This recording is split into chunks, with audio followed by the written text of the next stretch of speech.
Assalamualaikum warahmatullahi wabarakatuh.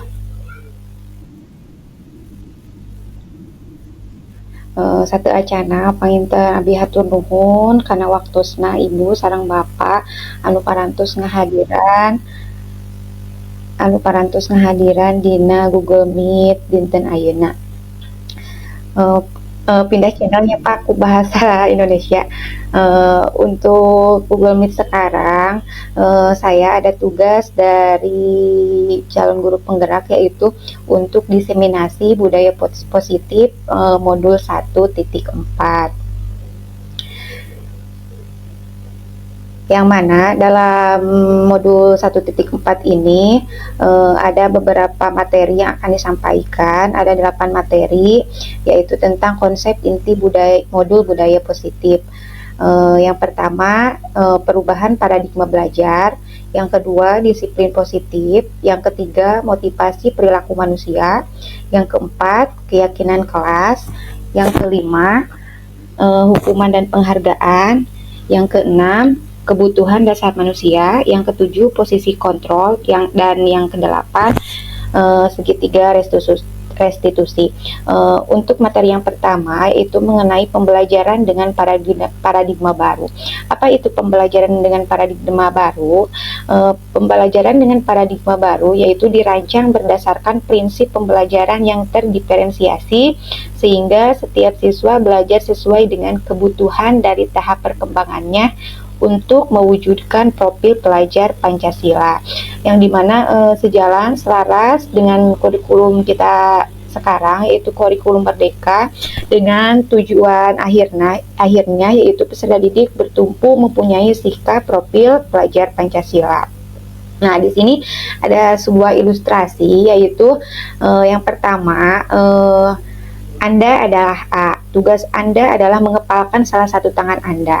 Coba Anda bayangkan bahwa Anda menyimpan sesuatu yang sangat berharga di dalam kepalan tangan Anda. Anda perlu menjaga benda tersebut sekuat tenaga Anda karena begitu pentingnya untuk kehidupan Anda. Nah, tugas B yaitu rekan Anda, misalnya teman kita, adalah mencoba dengan segala cara untuk membuka kepalan tangan Anda. Teman Anda B boleh membujuk, menghardik, mengintimidasi, memarahi, menggoda, menggelitik, bahkan menawari Anda uang agar Anda bersedia membuka kepalan tangan Anda. Nah, kenapa di sini saya mencontohkan sebuah ilustrasi seperti ini? Karena pada ilustrasi di sini berkaitan dengan kontrol guru, kita sebagai guru untuk mengontrol murid. Nah, jika kita diposisikan untuk mengepalkan tangan, lalu ada teman untuk mencoba membujuk, menghardik, mengintimidasi untuk membuka kepalan tangan kita, apa yang akan kita lakukan? Nah, di sini dalam kegiatan tadi, apakah kita bisa dibujuk untuk membuka kepalan tangan kita, atau kita tetap bersikukuh mengepalkan tangan kita? Nah, di sini dalam kegiatan tadi sesungguhnya ada yang posisinya sebagai untuk memegang kendali atau kontrol untuk membuka atau menutup kepalan tangan. Nah, berarti ilustrasi tersebut, jika kita tangan kita yang dikepalkan itu bisa dibujuk untuk membukanya, nah itu merupakan atas dasar dari hati kita untuk membuka tangan tersebutnya, karena ada sebuah bujukan. Nah, dikaitkan dengan sebuah pengertian dari Dr. William Glasser, yaitu miskonsepsi tentang teori kontrol. Yang pertama yaitu ilusi guru mengontrol murid, ilusi bahwa semua penguatan positif, efektif, dan bermanfaat. Yang ketiga, ilusi bahwa kritik dan membuat orang merasa bersalah dapat menguatkan karakter. Serta yang keempat, ilusi bahwa orang dewasa memiliki hak untuk memaksa. Nah, jadi berkaitan dengan literasi tersebut, yaitu ada keempat teori kontrol yang disebutkan oleh Dr. William Glasser. Nah, lalu bagaimana seseorang bisa berubah dari paradigma stimulus respon kepada pendekatan teori kontrol? Nah, yang pertama dikemukakan oleh Stephen R. Covey. Bila kita ingin membuat kemajuan perlahan, sedikit-sedikit ubahlah sikap atau perilaku kita. Namun, bila kita ingin mengubah cara-cara utama kita, maka kita perlu merubah acuan kerangka kita. Ubahlah bagaimana Anda melihat dunia, bagaimana Anda berpikir tentang manusia, ubahlah paradigma Anda, skema pemahaman dan penjelasan aspek-aspek tertentu tentang realitas. Lalu yang kedua, pada stimulus respons seolah-olah kita dapat dikontrol oleh orang lain. Sedangkan teori kontrol, kita mengontrol diri sendiri, bukan orang lain. Nah, sejalan dengan tadi ilustrasi yang tadi, yaitu kita bisa saja mengepalkan tangan kita terus tanpa dibujuk oleh orang lain, karena pada dasarnya hanya kita sendirilah yang bisa mengontrol diri kita, bukan orang lain. Nah, di sini merubah paradigma stimulus respon ke pendekatan teori kontrol. Yang pertama, kita mencoba mengubah orang agar berpandangan sama dengan kita, itu menurut stimulus responnya, tetapi pada dasarnya teori kontrolnya yaitu kita berusaha memahami dengan pandangan orang lain tentang dunia. Ya, jadi jangan mau kita mengubah seseorang untuk berpandangan yang sama dengan kita, tetapi kita harus memahami bahwa pandangan orang lain tentang dunia. Yang kedua, stimulus responnya yaitu perilaku buruk dilihat sebagai suatu kesalahan. Padahal teori kontrolnya semua perilaku memiliki tujuan. Meskipun kita pernah melakukan suatu kesalahan, pasti tentunya perilaku yang kita lakukan salah tersebut ada tujuannya tertentu. Yang ketiga, orang lain bisa mengontrol saya, tetapi hanya Anda yang bisa mengontrol diri Anda. Nah, lalu pemaksaan ada pada saat bujukan gagal. Padahal kolaborasi dan konsensus menciptakan pilihan-pilihan baru. Lalu yang terakhir, model berpikir menang atau kalah. Padahal model berpikir yaitu menang-menang. Nah, materi yang kedua yaitu disiplin positif. Sebetulnya pasti Bapak, Ibu guru sudah mengetahui sedikitnya tentang pengertian disiplin dan serta positif, yaitu disiplin positif. Ya, di sini disiplin positif dalam budaya kita, makna kata disiplin telah berubah menjadi sesuatu yang dilakukan seseorang kepada orang lain untuk mendapat kepatuhan. Kita cenderung menghubungkan kata disiplin dengan ketidaknyamanan. Misalnya, ketika kita di sekolah menyuruh murid atau peserta didik untuk berlaku disiplin, nah peserta didik atau murid tersebut merasa disiplin yang kita terapkan itu cenderung menghubungkan dengan suatu ketidaknyamanan. Misalnya dalam disiplin berpakaian, disiplin ketika masuk kelas, masuk ke sekolah. Nah, ketika kita menerapkan hal tersebut, pasti siswa itu merasa ada ketidaknyamanan. Padahal kata disiplin tersebut itu untuk mengubah seseorang agar bisa patuh. Nah, kemudian disiplin merupakan salah satu pendekatan disiplin diri yang memampukan seseorang untuk mengontrol perilakunya dalam kesadaran dan bertanggung jawab atas tindakannya sebagai wujud menghormati diri sendiri dan orang lain.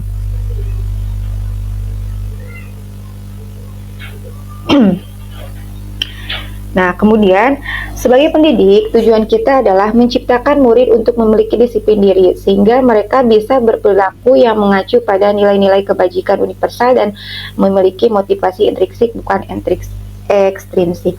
Nah, disiplin di sini berkaitan dengan nilai-nilai kebajikan universal, yang dimana nilai-nilai kebajikan universal itu contohnya seperti kejujuran, kenyamanan, kemudian bertanggung jawab, bergotong royong. Nah, itu merupakan contoh dari nilai-nilai kebajikan universal.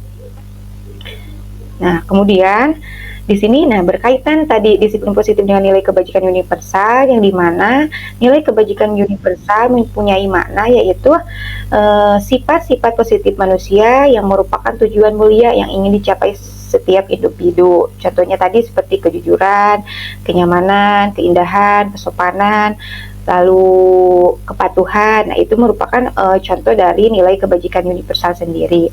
Nah, di sini nilai-nilai kebajikan universal berarti nilai-nilai kebajikan yang disepakati bersama, lepas dari suku bangsa, agama, bahasa maupun latar belakangnya. Dapat dicontohkan yaitu seperti profil pelajar Pancasila, dimensi yang ada dalam profil pelajar Pancasila seperti beriman, bertakwa, bertakwa kepada Tuhan Yang Maha Esa dan berakhlak mulia, mandiri, bernalar kritis, berkebinekaan global, bergotong royong, serta kreatif. Nah, itu juga merupakan contoh dari nilai kebajikan universal. Nah, di sini Ki Hajar menyatakan bahwa untuk mencapai kemerdekaan atau dalam konteks pendidikan kita saat ini, untuk menciptakan murid yang merdeka, syarat utamanya adalah harus ada disiplin yang kuat. Disiplin yang dimaksud adalah disiplin diri yang memiliki motivasi internal. Ketika kita ingin ada sikap disiplin dalam diri kita sendiri, ya tentunya kita juga harus memiliki motivasi internal dari dalam diri kita sendiri, bukan motivasi yang berasal dari eksternal. Nah, lalu materi selanjutnya yaitu motivasi perilaku manusia. Seperti apa motivasi perilaku manusia? Di sini ada dua bagian, yaitu motivasi eksternal dan internal, yang dimana motivasi internal yaitu untuk menjadi orang yang mereka inginkan dan menghargai diri sendiri dengan nilai-nilai yang mereka percaya, yang tentunya tumbuh dari dalam dirinya sendiri. Yang kedua yaitu motivasi eksternal, untuk menghindari ketidaknyamanan atau hukuman, serta untuk mendapatkan imbalan penghargaan. Nah, ini mah disiplin itu tumbuh, tapi motivasinya bukan dalam tumbuh dari dirinya sendiri, tetapi ada dorongan misalnya ketidaknyamanan karena adanya hukuman, atau misal kalau ada imbalan atau penghargaan. Nah, lalu dapat dicontohkan sebagai seorang guru saat saat kita hadir ya mengajar di kelas tepat waktu, motivasi apakah yang mendasari tindakan Anda? Ya, dicontohkan ketika kita ketika kita masuk ke dalam kelas ya, tentunya kita ada motivasi yang mendasari kita itu mengajar tepat waktu. Lalu kita bisa bertanya kepada diri sendiri, apakah motivasi tersebut tumbuhnya secara eksternal atau secara internal. Tentunya insya Allah ya, ketika kita datang ke kelas untuk menemui peserta didik secara tepat waktu, itu tentunya kita hadirkan motivasi internal, motivasi yang tumbuh dalam diri kita sendiri, bukan karena motivasi eksternal seperti misal adanya suatu hukuman, atau misal ingin dipuji atau ada imbalan. Dapat dicontohkan seperti itu. Lalu materi yang selanjutnya tentang hukuman dan penghargaan. Nah, di sini hukuman dan penghargaan terbagi ke dalam 3 bagian, yaitu hukuman, konsekuensi, dan restitusi. Tentunya ketiga hal tersebut ada perbedaannya. Yang pertama dilihat dari hukuman. Hukuman itu bersifat satu arah dari pihak guru yang memberikan, dan murid hanya menerima suatu hukuman tanpa melalui suatu kesepakatan atau pengarahan dari pihak guru, baik sebelum atau sesudahnya. Hukuman yang diberikan bisa berupa fisik maupun psikis. Murid atau anak disakiti oleh suatu perbuatan atau kata-kata. Dapat dicontohkan ya ketika kita dalam kegiatan sehari-hari di lingkungan sekolah, biasanya ketika kita menemui siswa atau peserta didik yang terlambat misalnya, pasti kita melakukan suatu hukuman. Misal si A terlambat misal masuk kelas, lalu hukumannya lalu hukuman yang diberikan kepada siswa tersebut, misal karena kamu terlambat, misal kamu sekarang lari misal 3 kali putaran di lapang. Nah, itu contohnya berupa hukuman, dicontohkan ke dalam hukuman. Karena apa? Karena itu ada suatu hukuman yang diberikan berupa fisik maupun psikis, karena misalnya suatu perbuatan atau kata-kata, karena tadi suatu perbuatannya terlambat masuk kelas, lalu hukumannya si anak tersebut lari misal 3 kali putaran di lapak. Nah, itu contoh dari hukuman. Lalu bagaimana perbedaannya dengan konsekuensi? konsekuensi yaitu sesuatu yang sudah terencana atau sudah disepakati, sudah dibahas dan disetujui oleh murid dan guru. Umumnya bentuk-bentuk konsekuensi dibuat oleh pihak guru sekolah dan murid sudah mengetahui sebelumnya konsekuensi yang akan diterima bila ada pelanggaran. Misalnya ketika tadi mahasiswa terlambat masuk kelas diberikan hukuman 3 kali putaran. Nah, konsekuensi mah bisa berupa seperti ini. Si A terlambat ke kelas misal pelajaran matematika. Nah, konsekuensinya berarti si anak tersebut ketinggalan beberapa menit atau materi matematika beberapa menit ketinggalan materi matematikanya. Jadi konsekuensi mah berupa suatu akibat dari perbuatan yang dilakukan oleh si anak tersebut. Kalau tadi mah hukuman mah bisa diberikan langsung hukuman berupa fisik atau psikis, sedangkan konsekuensi mah tidak ada hukuman tetapi ada akibat dari perbuatan yang sudah dilakukan tersebut. Karena tadi si anak terlambat misalnya 20 menit masuk kelas dalam pembelajaran matematika, nah berarti konsekuensinya yaitu si anak ketinggalan materi 20 menit dalam pembelajaran matematika. Lalu yang ketiga yaitu restitusi. Nah, restitusi adalah proses menciptakan kondisi bagi murid untuk memperbaiki kesalahan mereka sehingga mereka bisa kembali pada kelompok mereka dengan karakter yang lebih kuat. Nah, kalau restitusi mah perbedaannya seperti ini. Jadi ada penyelesaian akibat perbuatan yang dilakukan oleh anak tersebut. Dicontohkan seperti ini. Si anak tadi kan terlambat masuk kelas misalnya 20 menit. Lalu guru menanyakan. Nah, tidak ada hukuman, tidak ada, tentunya ada konsekuensinya, tetapi ada sebuah penyelesaian dalam konsekuensi tersebut. Misalnya guru berkata kepada si anak tersebut, lain kali jangan terlambat ya. Lain kali kamu harus mematuhi peraturan dan membiasakan masuk kelas secara tepat waktu. Kalau misalnya istirahat, ada bel istirahat sudah berbunyi, seharusnya kamu cepat-cepat masuk kelas. Nah, jadi ada kalimat tertentu untuk memperbaiki kesalahan mereka, bukan dijatuhi suatu hukuman atau misalnya tidak dimarah-marahi. Nah, itu bukan suatu restitusi kalau menjatuhi hukuman ataupun malah dimarahi oleh guru. Nah, itu perbedaan dari hukuman, konsekuensi, dan restitusi. Nah, di sini dihukum oleh penghargaan. Alfikon mengemukakan baik penghargaan maupun hukuman adalah cara-cara mengontrol perilaku seseorang yang menghancurkan potensi untuk pembelajaran yang sesungguhnya. Menurut Kohn, secara ideal, tindakan belajar itu sendiri adalah penghargaan sesungguhnya. Kohn selanjutnya juga mengemukakan beberapa pernyataan dari hasil pengamatannya selama ini tentang tindakan memberikan penghargaan yang nilainya sama dengan menghukum seseorang. Nah, itu dihukum oleh penghargaan yang dikemukakan oleh Alfikon. Nah, materi selanjutnya yaitu mengenai keyakinan kelas. Nah, keyakinan kelas ini tentunya karena kita sebagai guru tentunya kita telah melakukan disiplin positif untuk membuat suatu keyakinan kelas. Nah, kalau biasanya keyakinan kelas itu sama seperti kesepakatan kelasnya, di sini mengambil kalimatnya yaitu tentang keyakinan kelas. Biasanya membuat keyakinan kelas itu pada awal tahun pelajaran atau memasuki semester awal. Nah, kenapa harus ada keyakinan kelas? Nah, mengapa harus keyakinan kelas? Mengapa tidak peraturan saja? Karena keyakinan kelas dan peraturan itu berbeda. Berbedanya dari segi apa?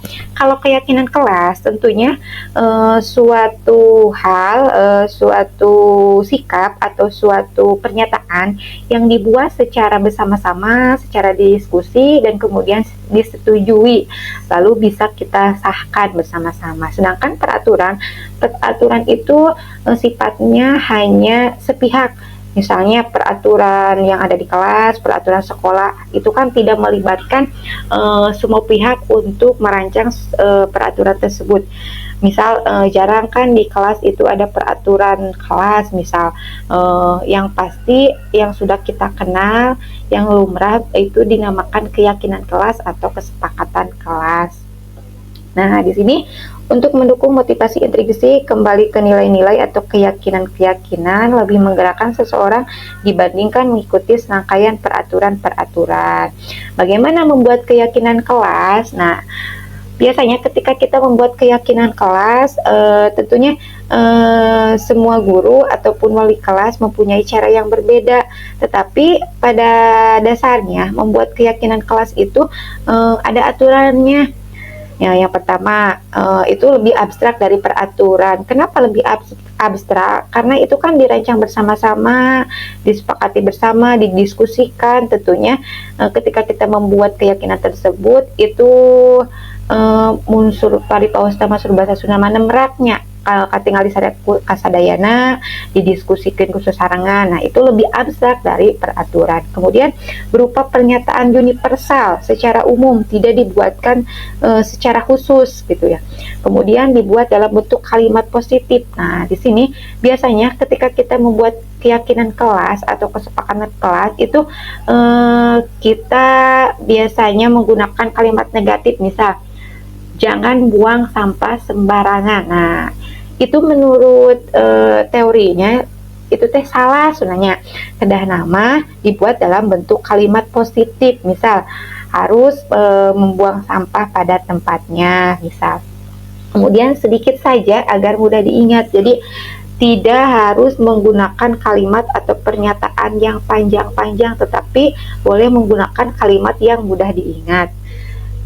Selanjutnya sesuai dengan kondisi kelas dan sekolah agar mudah diterapkan. Jadi ketika kita membuat keyakinan kelas, membuat kesepakatan kelas, tentunya itu teh sesuai dengan kondisi yang ada dalam kelas kita sendiri, dalam sekolah kita sendiri, bukan kita mengcopy paste ya keyakinan atau kesepakatan dari sekolah orang lain atau kelas orang lain, karena tentunya kondisi kelas kita dengan kondisi orang lain itu tentunya berbeda, dan kondisi sekolah kita pun dengan sekolah orang lain berbeda. Kemudian yang terakhir itu semua warga kelas atau sekolah dilibatkan saat membuat. Jadi misal keyakinan kelas tentunya yang membuatnya itu semua murid, jadi dilibatkan, tidak berupa perwakilannya saja. Kalau kita punya keyakinan sekolah berarti yang dilibatkan itu semua warga sekolah. Lalu kemudian prosedur pembentukan keyakinan sekolah atau kelas. Nah, di sini yang pertama prosedurnya mempersilahkan warga sekolah atau murid-murid di sekolah atau kelas bercurah pendapat tentang peraturan yang perlu disepakati di sekolah atau kelas. Jadi kita mempunyai keyakinan kelas atau kesepakatan kelas itu berdasarkan hasil dari pernyataan siswa kita sendiri, bukan kita sebagai guru yang memaksakan. Yang pertama keyakinan kelasnya harus seperti ini, tapi kita harus menanyakan dulu maunya murid kita itu seperti apa. Nah, jadi terbentuk dari pernyataan atau keyakinan yang dimulai dari murid kita sendiri. Lalu yang kedua, mencatat semua masukan-masukan para murid atau warga sekolah di papan tulis atau di kertas besar. Misal langsung dibuatkan dalam sebuah poster, misal dalam sebuah ukuran kertas yang besar, di mana semua anggota kelas atau warga sekolah bisa melihat hasil curah pendapat. Jadi tidak boleh seperti ini. Mangga perwakilan anu bade meninggalkan keyakinan kelasna, tidak berupa perwakilan, tapi semua siswa pun boleh mencurahkan pendapatnya. Lalu kita menuliskan apa saja yang mereka inginkan, apa saja yang mereka yakini untuk dijadikan sebagai keyakinan kelas. Lalu susunlah keyakinan kelas sesuai prosedur atau pembentukan keyakinan sekolah atau kelas, gantilah kalimat-kalimat dalam bentuk negatif menjadi positif. Nah, setelah kita menuliskan masukan dari semua murid, lalu kita membuat masukan atau pernyataan kalimat tersebut diubah ke dalam suatu kalimat yang positif. Bisa ada masukan dari murid yang kalimatnya negatif, lalu kita bisa mengubah kalimat tersebut dalam bentuk positif. Setelah kita membentuk dalam kalimat positif, kita tinjau kembali daftar curah pendapat yang sudah dicatat. Anda mungkin akan mendapati bahwa pernyataan yang tertulis di sana masih banyak yang berupa peraturan-peraturan. Selanjutnya, ajak warga sekolah atau murid-murid untuk menemukan nilai kebajikan atau keyakinan yang dituju dari peraturan tersebut. Misal, ada seorang murid memberikan suatu masukan, misal seperti ini, Ibu, keyakinan kelasnya seperti ini, harus membuang sampah pada tempatnya. Lalu kita bisa meninjau kalimat pernyataan tersebut itu masuk ke dalam nilai kebajikan yang mana. Berarti ketika kita harus membuang sampah pada tempatnya, itu nilai kebajikannya yaitu kebersihan, bisa seperti itu. Lalu yang kedua, ada masukan dari muridnya, harus tepat waktu ketika bel pelajaran berbunyi. Nah, kita tinjau pernyataan tersebut itu masuk ke dalam nilai kebajikan yang mana. Berarti nilai kebajikannya kedisiplinan, misal. Nah, seperti itu. Lalu prosedur yang selanjutnya, tinjau ulang keyakinan sekolah atau kelas secara bersama-sama. Sebaiknya keyakinan sekolah atau kelas tidak terlalu banyak, bisa berkisar antara 3 sampai 7 prinsip keyakinan. Misal, banyak sekali masukan dari anak, misal dari 30 murid, hampir semuanya atau misalnya lebih dari 15 orang memberikan satu masukan. Tentunya sangat baik sekali ya, antusias peserta didik untuk memberikan suatu masukan seperti itu. Tetapi kita bisa meninjau ulang, mensortir, jangan terlalu banyak keyakinan kelas. Kita bisa meninjau ulang dari 20 masukan, kita bisa meninjau menjadi misal 12, misal seperti itu. Kemudian setelah keyakinan sekolah atau kelas selesai dibuat, maka semua warga kelas dipersilakan meninjau ulang dan menyetujuinya dengan mendatangani keyakinan sekolah atau kelas tersebut, termasuk guru dan semua warga. Kalau kita contohkan keyakinan kelas di kelas kita, berarti keyakinan kelas yang telah dibuat, kita lihat lagi bersama, ditinjau ulang oleh semua murid. Nah, lalu setelah ternyata sudah setuju semuanya, lalu kita bisa menandatangani keyakinan kelas tersebut. Nah, prosedur yang terakhir yaitu keyakinan sekolah atau kelas selanjutnya bisa dilekatkan di dinding kelas di tempat yang mudah dilihat semua warga kelas. Misal, setelah kita sudah ditandatangani oleh semua murid, termasuk kita sebagai wali kelas, tentunya jangan hanya dibuat, tetapi kita tidak ada bentuk dari keyakinan kelas tersebut. Bentuk misal dalam sebuah poster atau kertas yang besarnya, itu kita bisa dibuat dalam sebuah poster, banner, ataupun dalam karton. Kemudian kita bisa dilekatkan di dinding kelas supaya kita bisa mengingatnya, supaya murid kita sendiri bisa mengingat keyakinan kelas yang sudah kita buat. Nah, seperti di sini saya sudah menerapkan aksi nyata pembuatan keyakinan kelas atau kesepakatan kelas yang sebelumnya kesepakatan kelas ini dibuat ketika saya belum mendapatkan materi secara utuh tentang prosedur yang baik untuk melakukan keyakinan kelas. Nah, di sini juga kalimatnya masih kesepakatan kelas. Ya, tentunya kesepakatan kelas yang telah saya buat bersama murid-murid itu perlu ada perbaikan yang sesuai dengan prosedur yang telah saya tadi sebutkan. Nah, tentunya di sini juga yang kalimat yang besarnya, yang huruf besarnya itu seharusnya yang ditulis itu nilai kebajikannya, tetapi di sini sebagian bukan tentang nilai kebajikan, karena saya membuat kesepakatan kelas ini sebelum saya mengetahui memahami secara utuh bagaimana membuat prosedur tentang keyakinan kelas yang baik.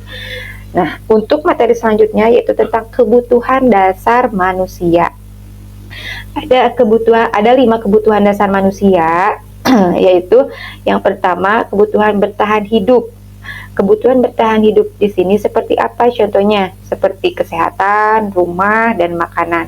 Kebutuhan biologis merupakan bagian dari proses reproduksi. Tentunya ketika kita mempunyai kebutuhan untuk bertahan hidup seperti kesehatan, rumah, dan makanan itu merupakan kebutuhan yang mendasar yang paling utama bagi kita sebagai manusia. Yang kedua yaitu kasih sayang dan rasa diterima. Itu merupakan kebutuhan dasar dari segi psikologis yang dimana akan berhubungan dengan koneksi sosial, memberi dan menerima kasih sayang serta menjadi bagian dari suatu kelompok. Kasih sayang dan rasa diterima itu ternyata merupakan kebutuhan dasar manusia yang tanpa kita sadari. Nah, yang ketiga yaitu penguasaan kebutuhan ini meliputi keinginan untuk dianggap berharga, bisa membuat perbedaan, bisa membuat pencapaian, kompeten, diakui, dan dihormati. Lalu kebutuhan yang keempat yaitu tentang kebebasan, misalnya kebutuhan akan kemandirian otonomi, memiliki pilihan dan mampu mengendalikan arah hidup seseorang. Yang kelima yaitu kesenangan, kebutuhan untuk mencari kesenangan bermain dan tertawa. Ternyata tertawa, bermain, kita bisa merasakan kesenangan, itu merupakan 5 dari kebutuhan dasar manusia. Nah, di sini ada beberapa contoh dari kebutuhan dasar. Kalimatnya seperti ini. Ibu guru tidak menyapaku hari ini, padahal aku pakai jepit rambut baru. Nah, bisa dilihat apakah kalimat ini merupakan kebutuhan dasar bertahan hidup, rasa sayang dan ingin diterima, penguasaan, kebebasan, atau kesenangan. Kalimatnya ibu guru tidak menyapaku hari ini, padahal aku pakai jepit rambut baru. Nah, berarti apa di sini? Mungkin rasa sayang dan ingin diterima, ya kebutuhan dasarnya. Untuk kalimat yang kedua, saya mengambil makanan Ica karena saya lapar dan ibu saya tidak memberi saya bekal. Nah, berarti di sini kebutuhan dasarnya tergolong untuk kebutuhan bertahan hidup. Kemudian ada kalimat saya sebenarnya gak paham beliau bicara apa tadi Pak Julfikar, makanya saya tanya-tanya saja daripada saya kelihatan tidak paham. Masa aku yang udah guru berpangkat tinggi di sini tapi kelihatan gak paham, malu dong. Nah, berarti di sini kebutuhan dasarnya yaitu ingin diterima, ingin diakui bahwa saya itu adalah seseorang guru yang berpangkat tinggi, ingin diakui dan ingin diterima. Nah, kemudian materi yang selanjutnya ada posisi kontrolnya. 5 posisi kontrol restitusi. Ada penghukum, pembuat rasa bersalah, teman, pemantau, serta manajer. Nah, di sini untuk lebih paham tentang 5 posisi kontrol restitusi, tentunya saya akan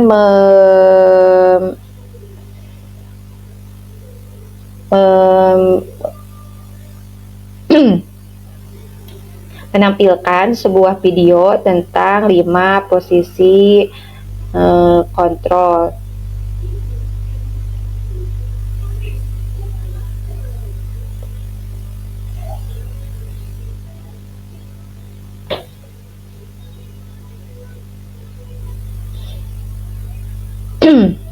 Sebentar ya Bapak Ibu.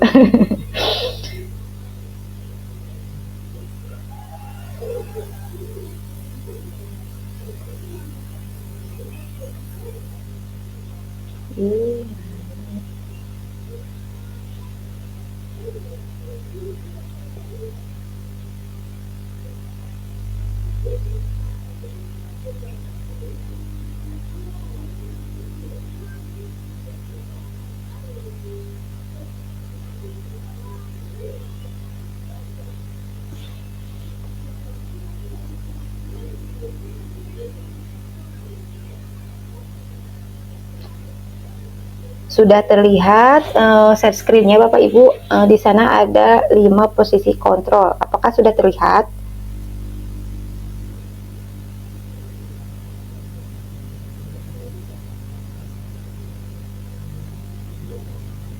Nah, di sini mari kita lihat bersama-sama.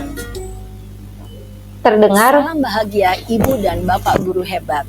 Dalam penerapan disiplin positif restitusi, salah satu program yang dikembangkan adalah 5 posisi kontrol. 5 posisi kontrol dalam restitusi adalah proses perjalanan seorang pendidik agar dapat mengenali dirinya. Pada video kali ini, kita akan membahas tentang 5 posisi kontrol yang dikembangkan oleh Diane Gosson dan contoh penerapannya.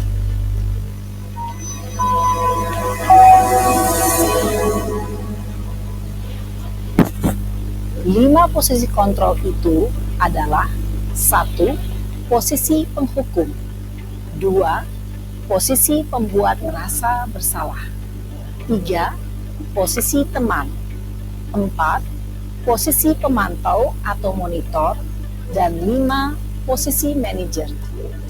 Untuk lebih memahami kelima posisi tersebut, mari kita saksikan kasus Naren yang terlambat hadir 20 menit di sekolah dan melihat bagaimana kelima posisi kontrol dalam menghadapi masalah tersebut.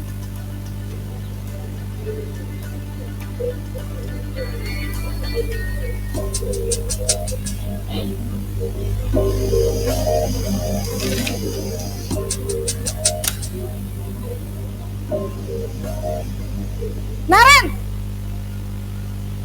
Sini kamu! Selamat pagi, Bu. Selalu terlambat. Kamu deh, pasti terlambat. Maaf, Bu. Saya... Apa? Apa coba? Alasan kamu apa lagi? Kapan sih kamu tidak terlambat? Malas sekali ya kamu jadi anak. Saya... Dasar pemalas. Gak kapok-kapok sih kamu. Sudah berapa kali terlambat? Sana, kamu keliling lapangan basket 2 kali. Kenapa saya harus keliling lapangan basket, Bu? Kenapa? Kamu mau lawan ibu? Berani-beraninya jawab. Sudah terlambat, masih berani jawab pula. Sekarang, keliling lapangan basket 5 kali sekalian. Biar kapok. Cepat, pergi sana ke lapangan basket. Posisi penghukum biasanya berbicara dengan nada tinggi, menghardik, menunjuk-nunjuk, menyakiti, dan menyindir. Hukuman bisa berupa fisik maupun psikis. Ibu dan Bapak guru hebat.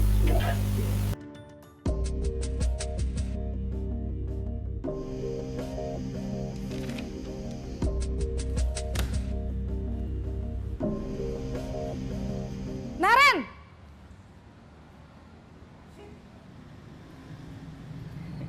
Selamat pagi, Bu. Wah, sudah jam berapa ini, Nak? Terlambat lagi ya, sayang? Iya, Bu. Habis ibu saya lupa bangunkan saya, Bu. Kamu malah menyalahkan ibu kamu. Kamu bukannya anak yang larinya paling kenceng. Kok terlambat sih? Iya, Bu. Saya memang terlambat bangun tadi. Jadi, biarpun saya lari kencang, tetap gak kekejar, Bu. Ya sudah sana, nanti lain kali larinya lebih kenceng lagi ya. Biar gak terlambat lagi. Bikin seneng ibu, demi ibu. Bisa kan? Bisa lah, Bu. Ya sudah sana masuk kelas. Ibu beresin urusan absen kamu. Kamu ini ada-ada saja. Dalam posisi teman, guru berbicara dengan nada suara ramah, akrab, cenderung bersenda gurau untuk menjaga suasana tetap santai. Murid akan merasa senang, aman, dan akrab dengan guru. Identitas yang tercipta adalah identitas sukses atau berhasil. Namun, perlu diingat, karena ini masih dorongan eksternal, maka ada faktor ketergantungan dari murid kepada orang tertentu. Di sini, guru absennya, sehingga di lain waktu, murid bisa berperilaku baik, namun hanya kepada orang-orang tertentu saja.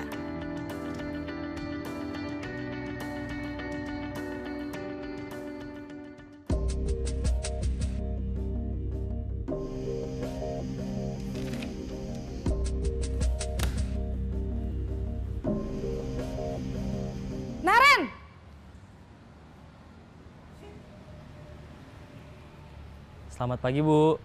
Naren, apa peraturan sekolah kita tentang jam berapa kita harus masuk sekolah, nak? Kita harus di sekolah jam 7, Bu. Iya, betul. Sekarang sudah jam 7.20. Naren sudah tahu konsekuensinya jika terlambat hadir. Paham, Bu. Saya harus tinggal kelas pas jam istirahat selama 20 menit. Iya, benar. Konsekuensinya demikian. Jadi nanti jam 9.30 pas istirahat, kamu harus tinggal di kelas, kerjakan tugas tambahan untuk ketertinggalan kamu, ya? Baik, Bu.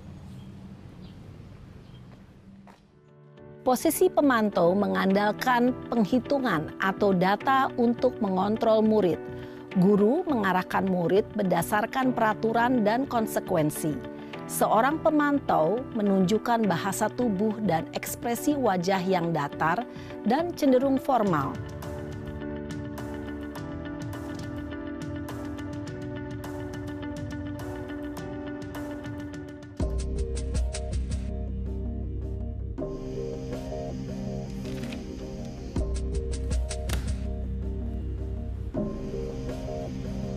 Naren!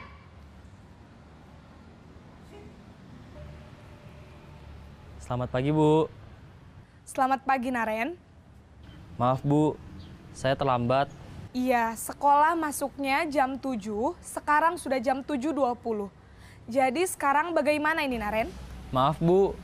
Saya lupa setel alarm saya semalam. Baiklah, menurut kamu, keyakinan sekolah yang mana yang perlu kamu tingkatkan? Menghargai diri sendiri dan orang lain mungkin ya, Bu. Setuju. Jadi, apakah Naren meyakini prinsip saling menghormati tersebut? Iya, Bu. Saya meyakininya. Apakah Naren bersedia memperbaiki masalah keterlambatan ini? Bersedia, Bu. Bagaimana kamu akan perbaiki masalah keterlambatan ini? Saya akan coba untuk tidak lupa menyetel alarm saya, Bu. Baik, kalau Naren lupa menyetel alarm di rumah, ada orang yang kira-kira bisa bantu mengingatkan tidak? Ada, Bu. Kakak saya, Kak Ema. Ada lagi selain Kak Ema? Selain Kak Ema, ada ibu saya. Baik, jadi yang mengingatkan Naren adalah Kak Ema dan ibu kamu ya? Kira-kira akan mulai setel alarm kapan nih, Naren? Setelah pulang sekolah, akan segera saya lakukan. Baik, jadi Naren akan setel alarm untuk bangun besok pagi dan akan diingatkan oleh kakak dan ibunda Naren ya. Ada lagi yang mungkin perlu dilakukan, Naren? Agar tidak terlambat bangun lagi. Tidak ada, Bu. Baik, Naren. Terima kasih untuk kerjasama kamu. Sekarang kamu perlu kembali ke kelas untuk belajar. Baik, Bu. Terima kasih. Posisi manajer adalah posisi kontrol yang disarankan untuk membimbing murid memiliki sikap disiplin yang positif, yaitu murid yang mandiri, bertanggung jawab, dan dapat memecahkan masalah. Tujuan dari posisi ini adalah agar murid dapat berefleksi atas tindakannya. Guru akan dengan tulus memberikan pertanyaan-pertanyaan bermakna, sehingga membuat murid dapat belajar dari kesalahannya dan mencari sebuah solusi untuk menyelesaikannya. Ibu dan bapak guru hebat, setelah mengamati adegan kelima posisi kontrol tadi, kira-kira posisi mana yang paling ideal? Posisi mana yang dapat menunjang motivasi intrinsik murid? Ya, tentu posisi manajer. Posisi ini memang posisi ideal yang ingin dituju setiap pendidik. Pada posisi inilah, guru dapat menerapkan disiplin positif yang berpihak pada murid, yang memerdekakan murid. Perjalanan seorang pendidik tentunya tidak mudah untuk sampai pada posisi seorang manajer. Namun, tujuan kita pasti, yaitu menciptakan murid-murid yang mandiri, merdeka, dan bertanggung jawab. Semoga penggambaran 5 posisi kontrol yang telah diperlihatkan ini dapat menjadi ajang refleksi bagi kita semua, agar dapat terus mengasah dan menerapkan disiplin positif yang memerdekakan murid. Mari terus berlatih dan bersemangat. Selamat menerapkan. Salam dan bahagia, Ibu dan Bapak Guru hebat.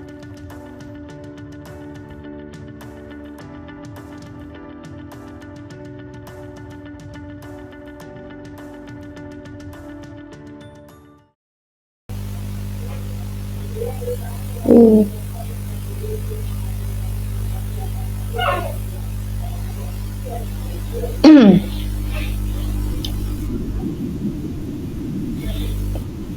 Ya maaf jaringannya. Nah di sini lanjut ya, video yang tadi itu mencontohkan 5 posisi kontrol kita sebagai guru, yaitu yang pertama tentang penghukum, yang dimana seorang penghukum bisa menggunakan hukuman fisik maupun verbal. Orang-orang yang menjalankan posisi penghukum senantiasa mengatakan bahwa sekolah memerlukan sistem atau alat yang dapat lebih menekan murid-murid lebih dalam lagi. Itu posisi yang tadi dicontohkan dalam sebuah video ya, sudah terlihat bagaimana kalimatnya ketika kita posisinya sebagai penghukum. Yaitu yang kedua, posisi sebagai pembuat merasa bersalah. Jadi pada posisi ini biasanya guru akan bersuara lebih lembut, membuat rasa bersalah akan menggunakan keheningan yang membuat orang lain merasa tidak nyaman, bersalah atau rendah diri. Ini ditegur ya si anak misalnya yang berbuat salah, tetapi menekankan sebuah kalimat yang merasa bahwa ketika si anak melakukan sebuah perbuatan tersebut ada rasa bersalah yang tertanam dalam dirinya. Yang ketiga yaitu teman, yang keempat pemantau, dan yang kelima sebagai manajer. Nah, untuk materi terakhir mengenai segitiga restitusi, yang dimana segitiga restitusi itu mempunyai beberapa unsur, yaitu yang pertama ada menstabilkan identitas, yang kedua validasi tindakan yang salah, yang ketiga yaitu menanyakan keyakinan.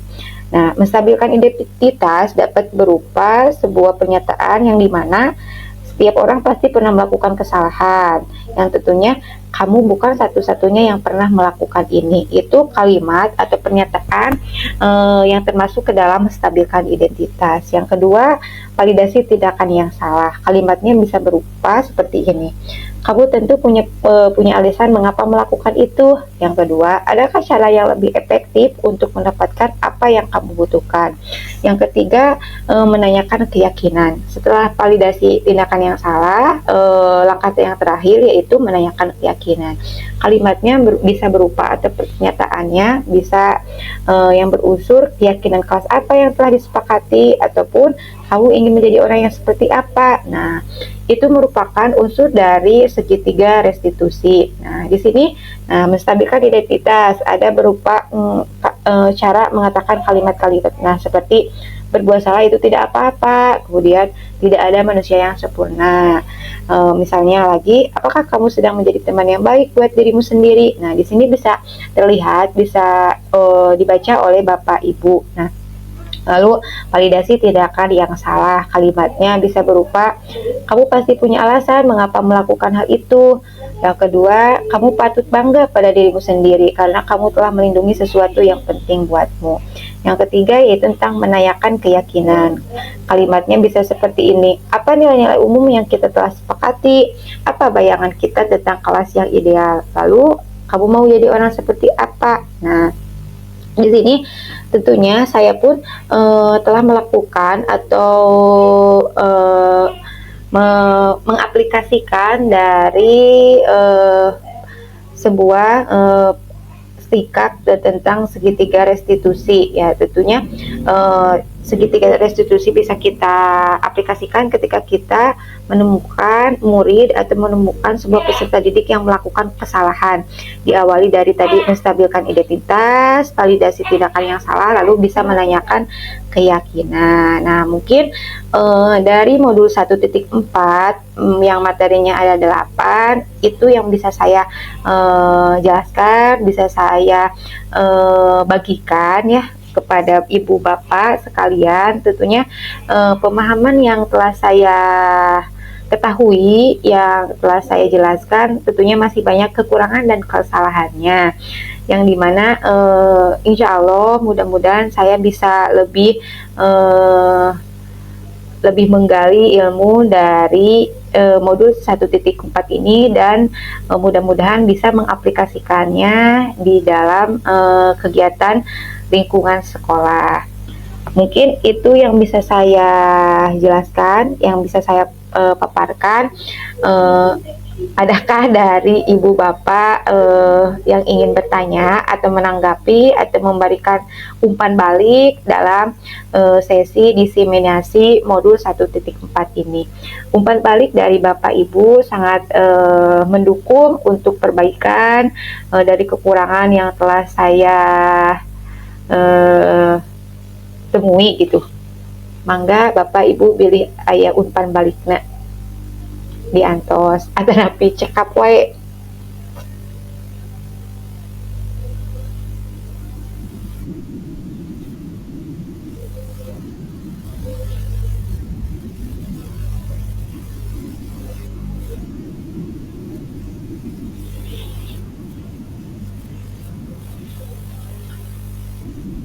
Mangga bapak mangga. Assalamualaikum warahmatullahi wabarakatuh. Terima kasih kepada Ibu Airina yang telah memberikan saya kesempatan. Mungkin ini hanya sharing saja ya. Yang pertama saya ucapkan terima kasih atas materi yang telah disampaikan, dan sejalan dengan itu tentang kesepakatan kelas. Ya, saya setuju dengan apa yang telah disampaikan, dan karena kesepakatan kelas itu sangat penting dilaksanakan sebelum dilaksanakannya pembelajaran, karena di sana ada kesepakatan antara kita sebagai guru dengan siswa, dan insya Allah dengan kesepakatan itu pelanggaran-pelanggaran ataupun hal-hal negatif lainnya bisa diminimalisasi. Dan yang kedua,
Ya, terima kasih Bapak atas tanggapannya. Tentu saya sangat setuju dengan pernyataan Bapak yang dimana kita sebagai guru, sebagai pendidik ya untuk mendidik peserta didik kita di zaman sekarang ini itu serba salah. Yang dimana ketika kita menghukum, tentunya nantinya biasanya ada timbal baliknya gitu ya, karena anak-anak sekarang itu berbeda dengan anak dulu.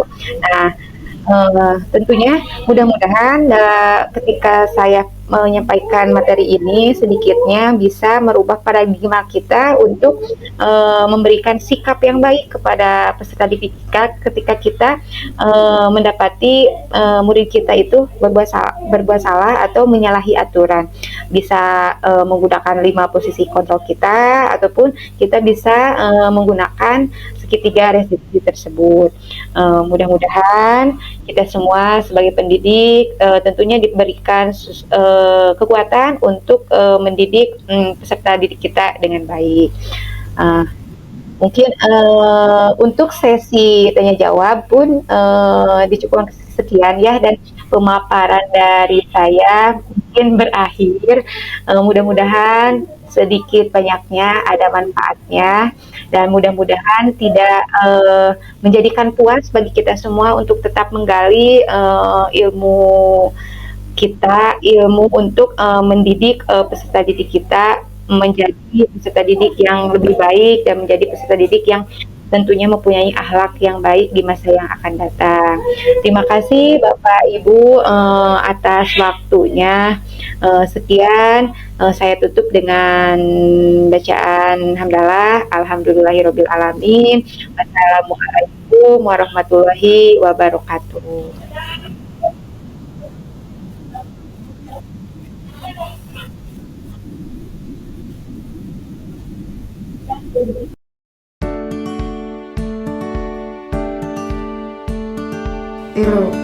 Assalamualaikum warahmatullahi wabarakatuh. Nama saya Sani. Alhamdulillah, setelah saya membuat keyakinan kelas bersama Ibu Ai, saya menjadi mengerti pengaturan di kelas. Ani, Sabtu kemarin kamu tidak ikut latihan pramuka ya? Iya Bu, saya minta maaf karena saya buru-buru pulang karena saya ikut piknik ke pantai. Wah, pasti itu sangat menyenangkan sekali. Ibu juga kalau diajak pasti senang. Namun, apakah kamu tahu yang kamu lakukan itu tidak sesuai dengan aturan sekolah? Tidak Bu, saya minta maaf karena saya tidak mengikuti latihan pramuka. Nah, apakah kamu ingat dengan keyakinan sekolah kita? Kira-kira keyakinan apa yang belum kamu terapkan? Tertib mengikuti latihan pramuka. Nah, kira-kira apa yang bisa kamu terapkan agar kamu bisa meyakini keyakinan tersebut? Saya bisa minta izin kepada ibu guru. Nah, mungkin ada yang lain. Saya bisa mengikuti latihan pramuka dulu, baru saya ikut dulu piknik ke pantai. Nah, berarti kamu sudah paham ya, kita harus lebih tertib untuk mengikuti aturan sekolah. Iya Bu, saya akan lebih tertib lagi.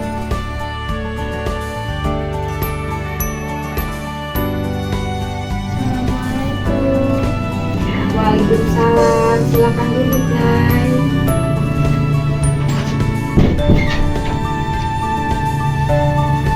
Naya, apakah kamu tahu kenapa Ibu panggil ke sini hari ini?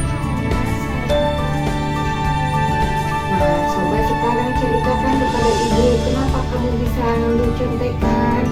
Awalnya saya mencontekan ke kelas, lalu ketahuan Bu guru. Oh begitu, Ibu yakin tidak ada siswa yang sempurna. Tapi Naya sudah baik, sudah berani jujur mengakui kesalahannya. Nah, kenapa kamu bisa sampai mencontek? Nah, apakah tindakan itu benar atau salah? Dalam mengerjakan ulangan, Untuk kedepannya, apa yang akan Naya lakukan jika ujian nanti?